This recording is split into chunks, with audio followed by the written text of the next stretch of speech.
Yo, you want to see something cool? No? Well, I'm gonna do it anyway.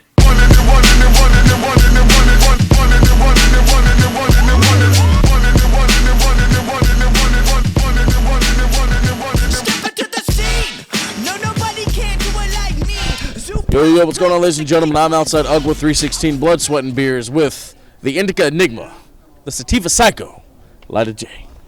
What is good? What is good, Phil? Good to see you, brother. What's good to up, be man? on. Thank you for having me, brother. Appreciate you. Yeah, I figured I need to get back to my roots and interview the talent coming up, man. So that's why we're here. Yeah, I appreciate that's that. why man. we're here. So let's get into it, man.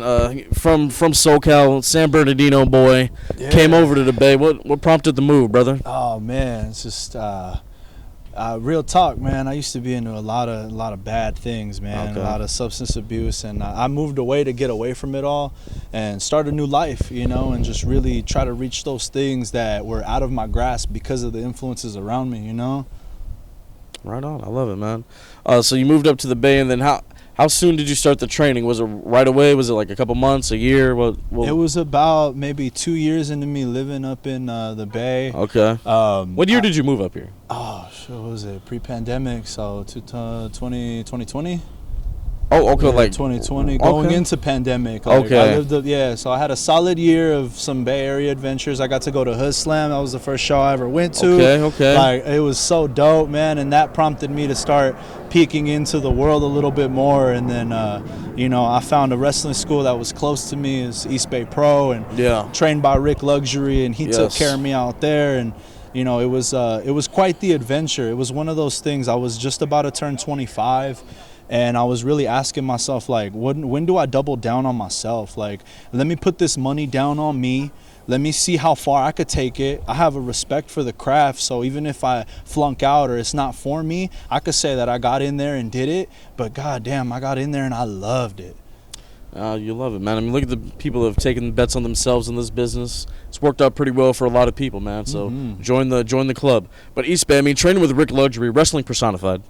What was that like, man? Because he's just a great worker, man. Like, I've always been a fan of his work. I mean, I used to watch him back in the day in the APW garage, like 10-something years ago, bro. Like, I've always enjoyed his work. What was it like to be under that learning tree?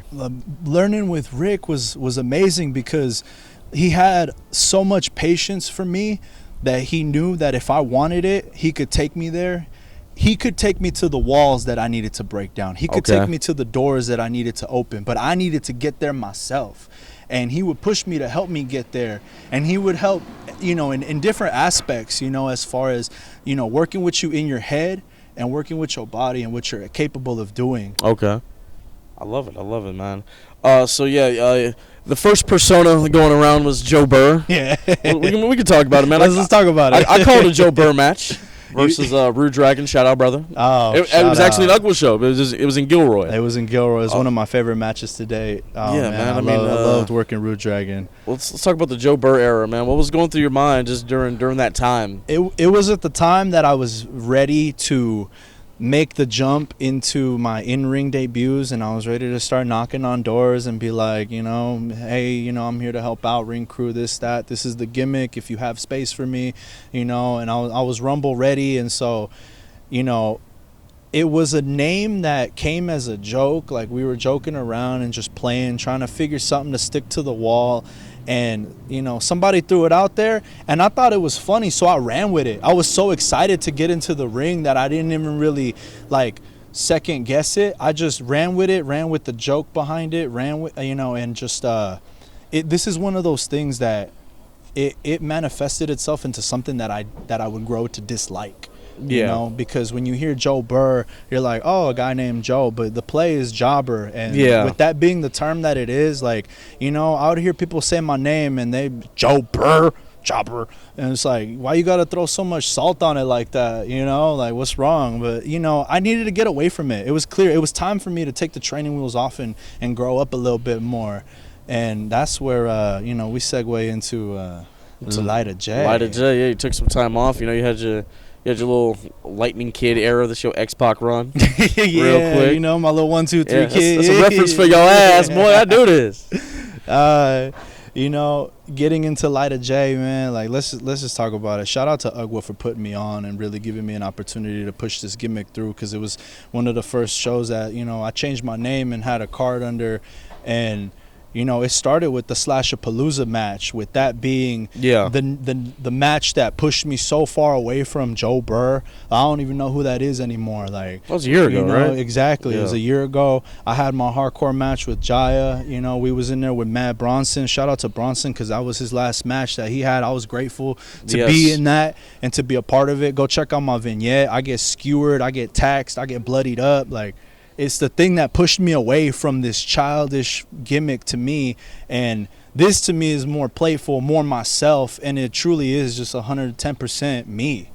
I love it, man. You know, I've noticed just a difference in the performing, man. I mean, you joined Oasis. You're one of the brothers that pulled up over there. I mean, you were at the first kickback too, right? Yeah, I did the sound for the first kickback. That's right. Another Oasis original, man. Been there since day one, man. I got tapped by the Samoans, and they asked me to help run sound with TMD. Shout out to Joey there. Yeah, shout out, brother, man. He's a great guy. Great work on sound. We do it every time at Oasis, and you know, having that spot there, I love being behind the scenes as well. I love helping pull the strings and making it work. We all come together, and it's so beautiful to have that. And so, you know, my talents are where we move. It's like when they tapped me for that, I was so honored. I was so happy to be a part of it. Yeah, I mean, you're rewarded for your hard work in the land of the savages. You did the sound for the first kickback. The second one, you wrestled Beatrice Domino. Yeah, I got to wrestle Beatrice. You know, she's a great fighter, hands down. Like one of the best matches I've had in a good minute. Definitely a good brawler. You know, I can't wait to run the hands back with them again, because it, you know, at the end of the day, like, she's a tough competitor. Absolutely. You know, and crowd was hot. You know, it is what it is. Like, they hit hard. Ain't no joke there. But let's talk about training at Oasis, man. I mean, you know, we've been in there together a little bit. The world will see that maybe one day. But how's it been, man? Like, just talk about it, like the training, and just like have you seen a difference truly in like the way you perform and the way you go about things in the squared circle? I think with Oasis, they've definitely helped me curate and hone in on what it is I wanted to do. And they've even helped me answer questions about myself as a wrestler that I needed help answering. And they've even helped me ask more questions to help me grow, and really pushing the physique and the training, you know, the endurance that, you know, and training that we go through, the in-ring, the cardio, the psychology, everything that works. You get so many flavors as well, where it's like, you know, if this ain't your style, we got somebody that could suit you and kind of get you in that direction. Yeah. So for me, it's like, I love my Brawley Lucha, you know, going in that flow. Thanks to Mago, like, he been helping me out on that. You know, shout out to Tarzan Duran too, because he helped push me through that when he was a guest coach for a minute. Yeah, man. And you know, you have all these flavors coming together, bro, and you have people who push you, and you have everyone in the room grinding towards the same goal. Just feels like success. Like, even if it's one extra push-up than yesterday, if it's one more rope you hit than the other day, I mean, what's the motto? 1% better every day, 1% better every day, though. Like, if real talk, and everything you do, not just in the ring, outside the ring, like, it goes everywhere. And a lot of the lessons I've learned at Oasis translate to the real world as well, you know, and that's the beautiful thing about something like this. Yeah, man, I want to toot your horn for a second, man. My first couple practice matches were against Lyta Jay, man. This man took care of me, man. Yeah, book this man. Hey, thank you. Yes, please. Let's talk rates. Let's talk about UGWA, man. I mean, you're getting in the hardcore. I mean, you're in something tonight. Is it a fatal four-way or something for the Beast of the East Championship? It's going. Beast of the East Championship on the line. Defending is Jaya Jewel. Yes, the Beast of the Bayou. So, I mean, when you first got into wrestling, did you ever think like hardcore, or that's what I'm gonna do? Like, I knew it was something I wanted to check off on my list of things that, you know, just kind of come with the territory. I knew it was gonna come my way. And to be honest, it was right after I got off my, you know, like, I had my little just time off, and I was coming back as Lyta Jay, and real talk, I tapped the promoter, I tapped Slash, and I asked him, I was like, look, bro, I'm trying to do some hardcore. If you got space for me, like, this is where I'm trying to go with it. And, you know, something lined itself up in a way to where, I'm gonna be honest, bro, like, Batman and Joker, Jaya Jewel and Lyta Jay, take your pick on who you want to be your hero, your villain, it don't matter to me. I know. I mean, I saw the promo, the My Way. Looks like y'all might be destined to do this thing forever, man. You know, man. Shout out to Austin 316 on 316. Yes, happy 316 day. Go get you some Steve Weisers, man. Hell yeah. I did my little vignette as homage Rock versus Austin.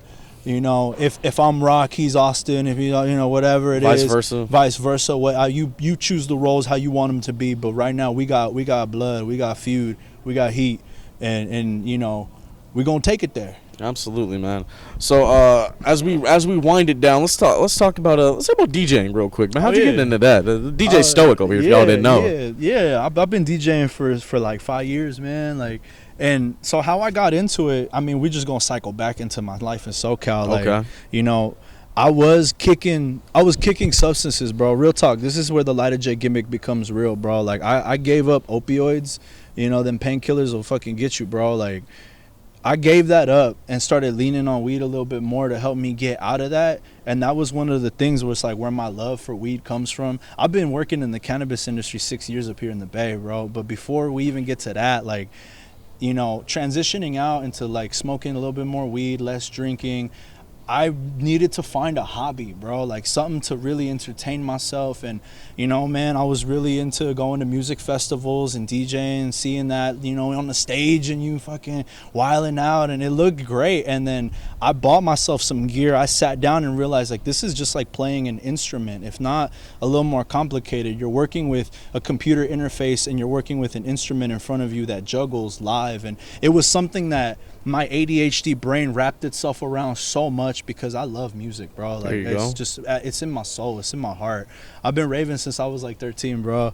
Like, it really runs deep. And so, I put that passion into music, and I started getting DJ bookings here and there at little open mics, and I pull up, and then eventually I started really like getting into my flow, finding myself, just like you find yourself in any creative aspect, whether you be a wrestler, whether you be a DJ, whether you be an artist and painting, whatever. Like, you find yourself at some point, and I found my soul, I found my rhythm in it. It's a beautiful thing, bro. Music brings us all together.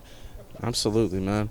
As we wind down, this is the rapid fire portion of the interview. Oh, let's go. And I saw the camera person has some J's, man. Can we light one up for Lyta Jay? Got them slugs though. Let's light one up as we go through this. Got them sluggers. Favorite? You have a lighter? Yeah, for sure. Favorite wrestler of all time? Eddie Guerrero. Ooh, Viva la Raza. I mean, Eddie had his biggest win here in the Bay, with the title at the Cow Palace. Let's talk about Eddie for a second, man. I mean, a guy that was just he just made it look effortless. He made it look effortless. His charisma is what struck me as a child. And real talk, like, I am Latino.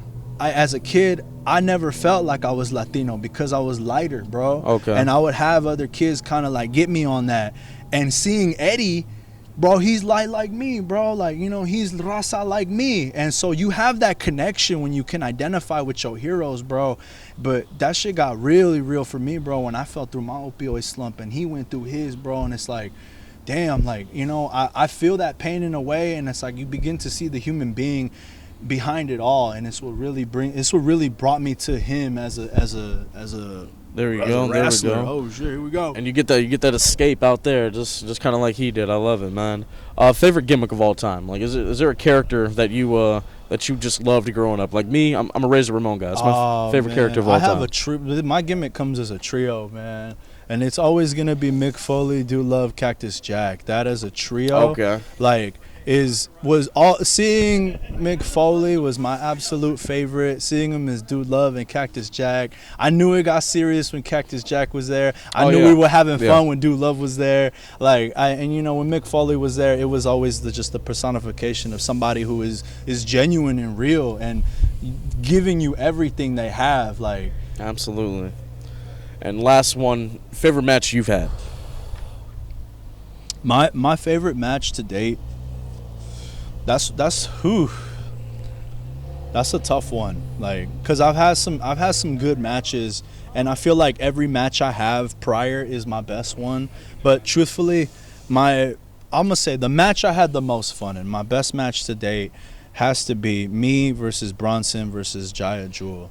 That hardcore match was a milestone in my career that set me apart it put my name on the map with some of the UGWA fans here. Like, they see me, they know me by name, and it's always cool seeing them when you make that mark. And then when I finally get out there to go actually wrestle, they can actually follow me and see that, oh, he does more than just hardcore. He does this and this too, you know, and kind of have that Swiss Army knife mentality. When you go into the ring, you can bring a little everything with you, bro. But that match right there has to be my favorite. It was the most painful match. It was the first time I ever colored, the first time I ever skewered, gusset, tax. Like, and it was one of the ones that just gave me the highest high I've ever had, bro. Like, the adrenaline is real. Absolutely, man. Well, Lyta, this has been fun, man. It's been a pleasure to get to know you over these past couple years, man. It's been a pleasure to train with you. Man, let the people know where they can find you, man. Bro, you could catch me tonight, 316 at UGWA. We go catch the clips later on next Friday. I'm going to be at Oasis Pro. That's March 23rd. No, 22nd. March 22nd, Friday. Gilman Brewery. Bay versus the world, man. Versus the world, Craig. Versus the world. Yes, the world, Craig. Come see Lyta Jay in action, man. Let them know where they can find you on socials, brother. You catch me at Lyta Jay on Instagram. You catch me at Lyta Jay 710 on Twitter. Twitter. We call it Twitter still. It's still the bird. We still call it Twitter. And then on Facebook, I just go by my shoot government name, bro. You can catch me there at Eric Salinas. It is what it is. I mean, y'all can add me. Add me. Go ahead. I don't even really be posting. There we go. Lyta Jay, everybody.